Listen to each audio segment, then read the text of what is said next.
तेल टंचाईच्या पार्श्वभूमीवर केंद्राचा मोठा निर्णय. पेट्रोल आणि डिझेलवरच्या अतिरिक्त एक्साईज ड्युटीमध्ये कपात. पेट्रोलवरची एक्साईज ड्युटी 3 रुपये तर डिझेलवरची एक्साईज पूर्णतः रद्द. पंतप्रधान नरेंद्र मोदी आणि सगळ्या राज्यांच्या मुख्यमंत्र्यांची बैठक घेणार. युद्धामुळे निर्माण झालेल्या आव्हानांचा मिळून सामना करावा लागेल असं मोदींचे उद्गार. तेल गॅस पुरवठ्यासोबत सगळ्याच क्षेत्रातील परिणामांवर चर्चा करणार.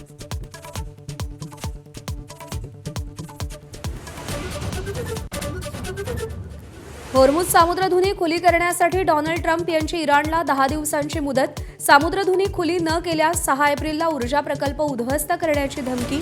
मुदतवाढ मागितलीच नाही, इराणचा दावा.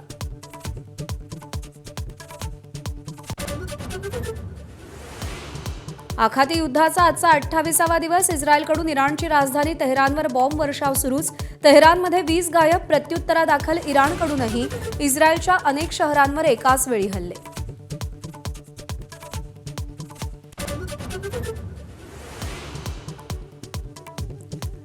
ज्यांचं भलं केलं तेच माझ्यावर उलटले. भोंदू खराची पोलिसांच्या तपासादरम्यान चिडचिड.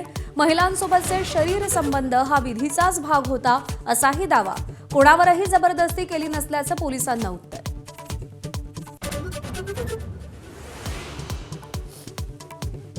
राजकीय नेत्यांसह सेलिब्रिटींनाही खरातनं गंडा घातल्याची माहिती.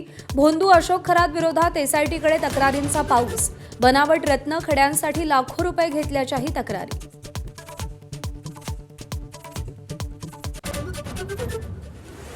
जादूटोणा विरोधी कायद्याचा शालेय अभ्यासात समावेश करा. प्रत्येक पोलीस स्टेशनला अंधश्रद्धा निर्मूलन कक्ष उभारा. हमीद दाभोलकरांनी उपाययोजना सुचवल्या. भोंदूगिरीला आळा घालण्यासाठी मुलांना शाळेतच चिकित्सक बनवा अशीही सूचना.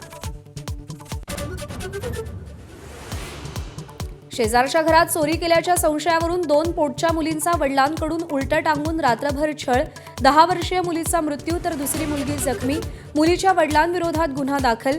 सांगली जिल्ह्यातल्या बनपुरीमधली घटना.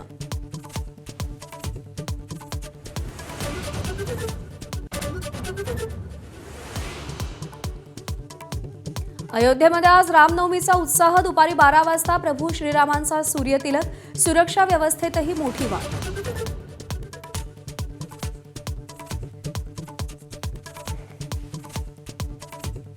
हेडलाइन्स